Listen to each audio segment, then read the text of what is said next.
Russian troops push ammunition in a metal cart, roll forward in troop carriers, or walk alone along cracked village roads. And every one of those moves can be marked for death by a cheap FPV drone. One strike into a loaded wheelbarrow turns basic resupply into a fireball, and another hit on a packed troop carrier flips the vehicle, throws soldiers into the open, and leaves them exposed for a second wave of attacks from the sky. What used to feel safe, a broken bridge, a garage, a basement, or a strip of steppe with nothing but grass, is now part of a kill zone that stretches from the ground up to the tree line. Tonight's report on military force takes viewers inside that kill zone, where Ukrainian FPV teams stalk tiny targets, smash moving vehicles, and hunt down anyone who thinks they are hidden. If you want clear frontline breakdowns, straight talk about weapons and politics, and an early look at how this drone war is changing modern combat, like this video, share it, and subscribe to Military Force. Russian logistics on this front now starts with a simple metal cart, yet even that job can end in fire. In Donbass, two men lean into a loaded barrow, pushing shells along a rough trench path, moving slowly because of the weight and the mud.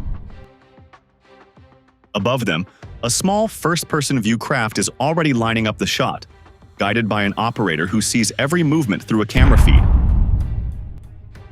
The attacker drops lower, picks the angle, and dives straight into the pile of ammunition, turning the cart into a blast that rips through the position and lights the sky. What once looked like a harmless tool for resupply suddenly becomes proof that any object rolling forward on this battlefield can be tagged and destroyed from the air. Further back from the line, a troop transport heads toward the fight, packed with more than a dozen fighters who trust the armor around them. The driver follows a familiar country road, dust rising behind the wheels, while a quiet reconnaissance machine watches from high altitude and sends exact coordinates to a strike team. An FPV unit lifts off from a hidden launch point, skims the treetops, and rushes head-on toward the moving truck before anyone inside notices the sound. The pilot keeps the camera fixed on the windshield, corrects for every bump and turn, then rams the nose into the front of the vehicle and sets off a violent impact. Metal twists, the carrier spins, and in a heartbeat, the ride that once promised safety becomes a rolling coffin that throws bodies out onto the dirt. Stunned fighters crawl away from the wreck, trying to use the overturned hull as cover, while they drag wounded comrades behind a wheel or a door. Some try to reach a shallow ditch, others lie flat beside scattered gear, hoping that broken panels and spilled equipment will hide them from any further attack. High overhead, the same eye in the sky that guided the first strike now marks each prone shape and sends fresh coordinates to the ground crew. A second wave of machines armed with small bombs or shaped charges moves in, dropping munitions around the crash site and striking the scattered group in short, brutal bursts. In only a few minutes, a single loss of one transport turns into the removal of an entire squad, and the survivors learn that leaving the vehicle does not mean leaving danger behind. These scenes show how Ukraine chains together different kinds of unmanned systems to close every gap in the attack. Long-range observers scan roads, tracks, and staging areas, passing exact locations to units that control low-flying craft built for close hits. The recon layer keeps its distance to stay safe from rifles or machine guns, while the FPV element flies low, fast, and expendable because each frame is cheap compared with the damage it can cause. This mix of distant sensors and disposable strikers creates a kill chain that moves faster than any human patrol or traditional ambush on the ground. Once a vehicle is marked, the window for reaction shrinks to seconds, and heavy armor or extra doors no longer guarantee a way out. For Russian personnel, the result is not just broken trucks and burned carts, but a deep change in how they feel about every journey toward the line. A ride that used to feel like a moving shield now seems more like a magnet for guided attacks, because any packed cabin can be turned into one more target icon on a drone monitor. Crews step aboard knowing that one silent launch from miles away can flip their carrier, scatter them into the open, and invite more strikes before help can arrive. That fear slowly eats into morale, planning, and movement, and it raises a hard question about how safe any future convoy, resupply route, or river crossing can really be under a sky full of cameras. From here, the focus shifts from single vehicles to the bridges and crossings that hold entire supply lines together, because once those points are hit, whole sectors of the front begin to bend. Bridges in Ukraine are no longer just crossings. They are prepared traps waiting for the right moment. Special teams move in at night or under cover of bad weather and fix charges under the main supports. They do not blow the structure right away, because a damaged span is more useful than a pile of rubble. Above the river, a quiet reconnaissance drone watches traffic patterns and waits for the instant when a column starts to form. When that report comes in, an FPV craft launches from a hidden position, flies low along the water, and slams into the weakened point to set off the buried explosives, turning one planned crossing into a break in the entire line. For Russian troops sent to use that route, the disaster does not end with the first explosion. Parts of the span may still hang over the water, so small groups try to pick their way across beams and twisted concrete. Some crouch inside the broken framework and cling to steel bars, believing the ruined shape hides them from any watching eye. Others lie flat on the deck, pull their gear close, and try to look like bodies that were already hit. The FPV operator, seeing every move from a forward camera, circles low, makes several close passes to shake their nerves, then chooses one target at a time and dives, turning each pocket of cover into another lethal corner of the broken bridge. For viewers in the United States, it is important to remember that these crossings are not just scenery on a map. Every armored column, fuel truck, and ammunition hauler must pass through a limited number of spans, causeways, or ferries along a front. When a key structure falls at the wrong hour, the loss forces convoys to pull back, burn more fuel, and search for longer detours along roads that may not handle heavy weight. Those delays ripple outward, slowing artillery resupply, medical evacuation, and rotation of tired units, while also exposing fresh routes to enemy observers and gunners. One well-timed blast at a river point can therefore shift pressure across many miles of front, which is why these drone-enabled bridge strikes matter far beyond the immediate wreckage. The method also sends a clear message to every modern army about cost and design. Instead of firing an expensive tactical missile at a reinforced structure, Ukrainian planners mix classic engineering with low-cost flying munitions. Charges planted by sappers do the real structural damage, while a single FPV worth a fraction of a guided rocket acts as the trigger at the exact second enemy units commit to the crossing. This pairing turns even modest drone fleets into strategic tools, because they can unlock preset demolitions without exposing human teams to direct fire at the critical moment. In future conflicts, that kind of combination will challenge doctrines that still treat large bridges as permanent assets rather than as temporary tools that might be destroyed by design. Once commanders know that every span can be prepared and then finished off from the air, they have to rethink how they move heavy forces at all. Tank battalions, self-propelled guns, and long logistics chains become harder to push across rivers when each crossing might already be wired and watched. That pressure pushes some units away from obvious choke points and back toward shallow fords, improvised routes, and thin rural tracks where they hope drones will pay less attention. Yet as this war shows, leaving the hard surface of a bridge does not mean leaving the drone threat behind, and those attempts to slip through open country become the next chapter of this changing battlefield. Open ground in Ukraine now punishes speed, because anything that moves across it can be seen and hit from above. Russian patrols walk along strips of steppe and farmland, trying to stay low between shallow rises and dry ditches. They cut through thin tree lines, press against scrub, and hope that tall grass hides helmets and rifles from distant cameras.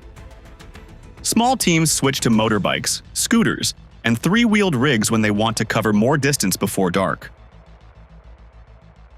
They still believe that a fast engine and narrow profile can beat distant gunners, yet they are really racing against silent observers in the sky. Once a patrol has mounted up, the pattern often starts with a single incoming craft that aims to break momentum rather than finish the job. An FPV dives toward the lead bike or overloaded trike and detonates close enough to throw mud, shrapnel, and shock into the riders. The blast may only catch a wheel or sidecar, but that is often enough to flip the frame and send men rolling across the field. Engines cut out, equipment spills, and riders try to crawl away from the smoking wreck, dragging weapons and backpacks as they search for a hedge or shallow bank. Every stumble and pause gets recorded by overhead scouts, setting up the second stage of the hunt. Follow-up drones arrive with a different task because they are sent to pick off the scattered shapes now pinned to the dirt. Quadcopters carrying small munitions hover just high enough to avoid rifle fire, then drop charges beside men sheltering behind bushes or low walls. Another FPV hugs the terrain, weaves around trees, and drives straight into a pair of soldiers who thought they had reached a safe depression. Attempts to hide under a lone tree or behind a farm mound turn into fixed points on a monitor, where each new strike can be lined up without hurry. In this way, what began as a high-speed dash across open land is turned into a chain of small targets, each locked in place by fear and injury. Civilian-style vehicles used for quick lifts toward the front face a similar pattern, even when they blend in with local traffic. A car carrying armed men along a country lane may look ordinary from the ground, yet its route and load stand out to watchful crews using thermal and motion cues. Once marked, a strike drone sweeps in along the road line and hits hard enough to tear through the cabin in a single impact. The driver, passengers, and chassis are removed together, and what was meant to be a discreet shuttle becomes smoking evidence that no disguise protects a moving shell for long. This constant risk slowly turns motor transport from a symbol of flexibility into a rolling invitation for guided attacks across every flat approach. For many years, tactics around the world treated light vehicles as the best way to slip past mortar fire, roadside bombs, or slow ambushes. The idea was simple, because acceleration and surprise could pull small units out of danger faster than heavy armor. The spread of cheap aerial sensors and attack platforms has flipped that logic, since linear speed on the ground cannot outrun a sensor that sees the whole field. Teams can now pair one machine that disrupts and another that finishes, turning every forced stop, skid, or crash into a fixed meeting point with explosive force. When open routes and fast rides become this dangerous, troops are pushed back toward buildings, garages, and basements, and that is where the nature of the threat changes again. In ruined towns across Ukraine, places that once felt safe now act like steel boxes for anyone hiding inside. A street that looks silent on the surface can still hide a small garage with a rolling door and a metal roof, where a Russian squad decides to sit out the shelling. Once the location is confirmed, Ukrainian controllers do not send infantry to clear the door by hand, because that would mean a close fight in tight space. They attach an explosive head to a quadcopter or first-person view craft and guide it through the maze of walls, poles, and wires that cut across the streets. The small machine hugs facades, slides under hanging cables, and lines up on the garage front from only a few feet away, where its camera can see every dent and crack. With a short burst of power, it drives straight into the door or open frame, and the blast inside throws shock and fire through the enclosed room.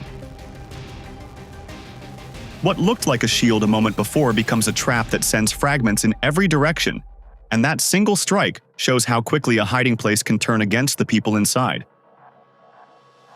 Basements tell a similar story, because these lower levels used to be the first choice for anyone trying to avoid shell splinters and airbursts.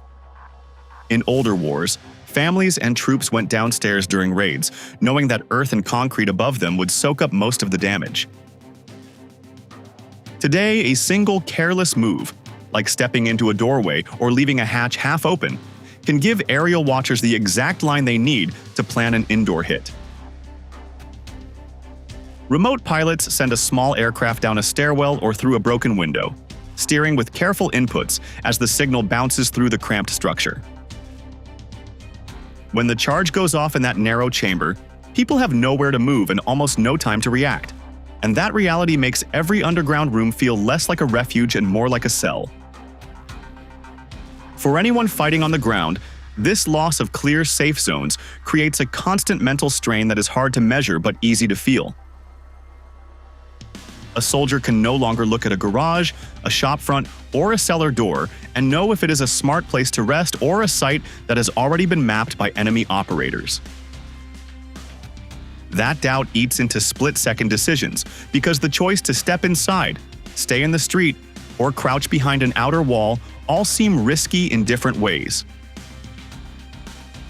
Over time, this pressure can push units into rushed choices, hasty retreats, or rigid habits, and those patterns themselves become targets once analysts learn to predict them. In that sense, drones are not just tools of destruction. They are also tools that shape behavior inside every damaged neighborhood. Urban battlefields also change for planners, since they must now treat the city as a full three-dimensional grid rather than a flat maze of streets and alleys. Every floor, corridor, mezzanine, stairwell, and rooftop can serve as a path for a small guided device, so classic maps of firing lanes and cover points are no longer enough. This trend is turning city fighting into a test of who controls the low air inside and above buildings, and it leads directly to the struggle over how to defend against these drones and who will rule that layer of the sky. There is still a narrow window for defense in this kind of war, and one scene with Ukrainian Special Forces shows how it looks in real time. A team from the security service rides in an armored vehicle along a damaged road when an incoming FPV appears in the sky ahead. The driver stops at once, doors fly open, and the soldiers jump out with rifles already raised toward the buzzing sound. Short, controlled bursts hit the small aircraft midair, and it explodes before it can touch metal or flesh. The unit then climbs back inside, checks gear, and rolls on with the mission, which proves that training, discipline, and fast reactions still give ground troops a fighting chance against guided threats. On the attacking side, Ukraine has built dedicated drone formations that treat small targets as their main job rather than as a side task. Groups like Magyar Birds and the 414th UAV Brigade spend their days stalking lone scouts, riders on light vehicles, and small teams moving between positions. They combine distant reconnaissance with close strike platforms, so one unmanned eye finds the subject while another machine moves in for the final hit. Operators talk through each phase, from first sighting to forced halt, and then to the last strike, which turns the whole process into a steady hunting chain.